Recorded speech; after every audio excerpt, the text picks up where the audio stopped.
आज अटल जी की जयंती का ये दिन सुशासन के उत्सव का भी दिन है। लंबे समय तक देश में गरीबी हटाओ जैसे नारों को ही गवर्नेंस मान लिया गया था, लेकिन अटल जी ने सही मायने में सुशासन को जमीन पर उतारा। आज डिजिटल पहचान की इतनी चर्चा होती है, इसकी नींव बनाने का काम अटल जी की सरकार ने ही किया था। उस समय जिस विशेष कार्ड के लिए काम शुरू हुआ था, जो आज आधार के रूप में विश्वविख्यात हो चुका है, भारत में टेलीकॉम क्रांति को गति देने का श्रेय भी अटल जी को ही जाता है। उनकी सरकार ने जो टेलीकॉम नीति बनाई, उससे घर घर तक फोन और इंटरनेट पहुंचना आसान हुआ और आज भारत दुनिया में सबसे अधिक मोबाइल और इंटरनेट यूजर वाले देशों में से एक है। साथियों, आज अटल जी जहां होंगे, इस बात से प्रसन्न होंगे कि बीते 11 वर्षों में भारत दुनिया का दूसरा बड़ा मोबाइल फोन निर्माता बन गया है और जिस यूपी से वे सांसद रहे, वो यूपी आज भारत का नंबर 1 मोबाइल मैन्युफैक्चरिंग राज्य बना है। साथियों, कनेक्टिविटी को लेकर अटल जी के विजन ने 21वीं सदी के भारत को शुरुआती मजबूती दी।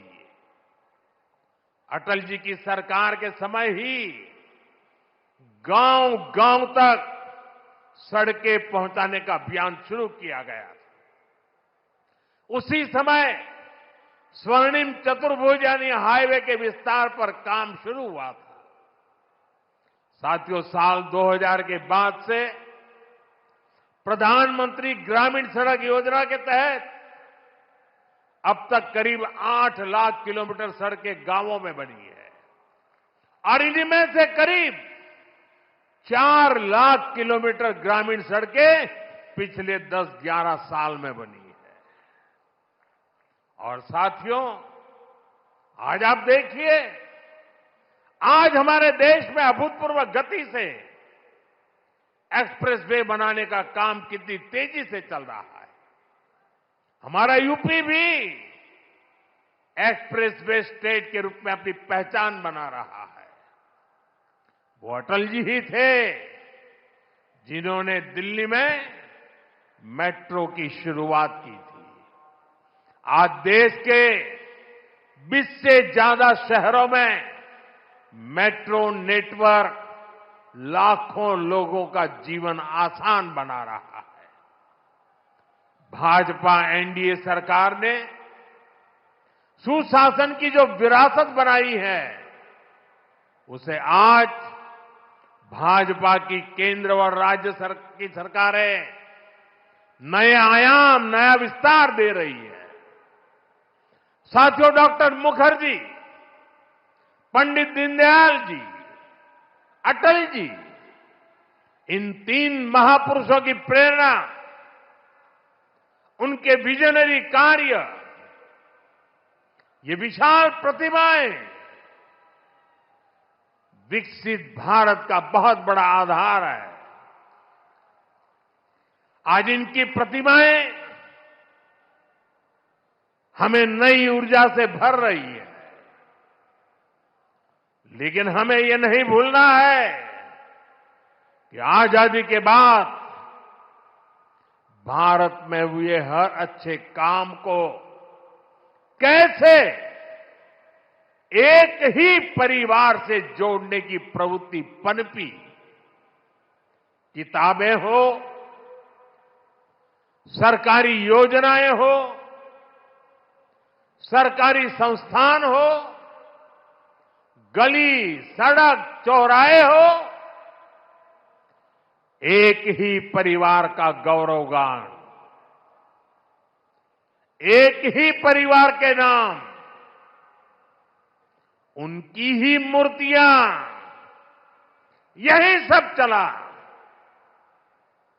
भाजपा ने देश को एक परिवार की बंधक बनी इस पुरानी प्रवृत्ति से भी बाहर निकाला है। हमारी सरकार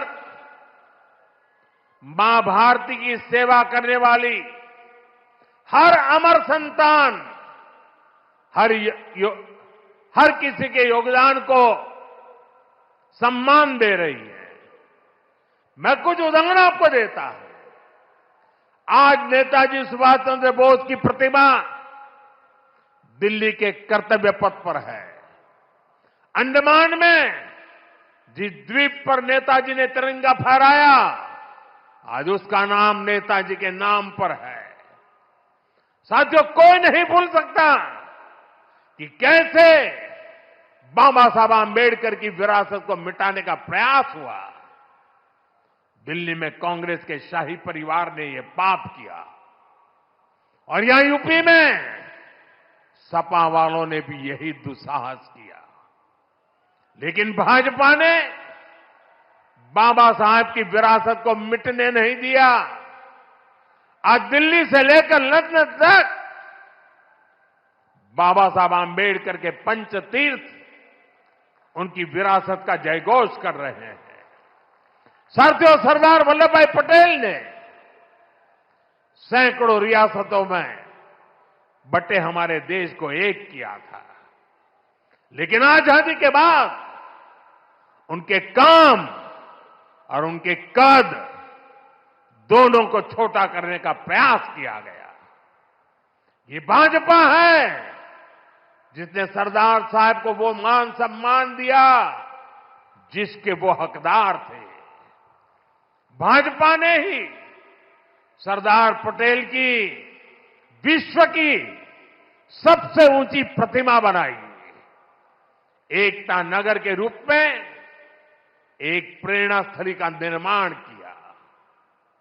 अब हर साल वहां 31 अक्टूबर को देश राष्ट्रीय एकता दिवस का मुख्य आयोजन करता है।